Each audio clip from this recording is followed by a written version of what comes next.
Demà dimarts té lloc el quart i últim taller de la segona fase participativa del Pla de Regeneració Urbana dels nuclis primitius de la platja de Gandia. Esta zona és la primera en la qual es va construir, per tant és una actuació sobre la ciutat ja construïda i que té com a característica allò que el govern del Serpis defensa, un urbanisme participatiu, que les decisions que afecten al veïnat siguen compartides i decidides, codecidides amb el veïnat, amb les persones.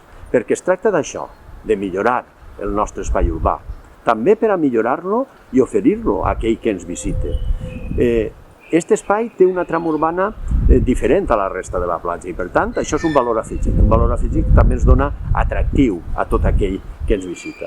Dins de les línies d'actuació que s'han establit d'acord amb el primer qüestionari i amb aquests 3 tallers, està la integració de la tipologia d'habitatges existent, la millora de l'espai per donar aquesta seguretat al vianant, amb actuacions sobre la mobilitat sostenible i també l'ampliació de l'arbrat, de tal manera que aquest espai sigui atractiu per aconseguir el que volem, la desestacionalització de la platja de Gandia.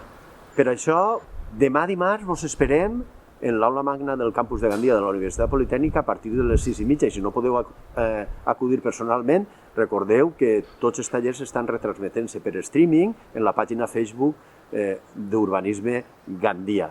Demà comptarem i debatrem sobre les actuacions urbanístiques des d'una perspectiva de gènere amb la participació d'urbanistes de reconegut prestigi.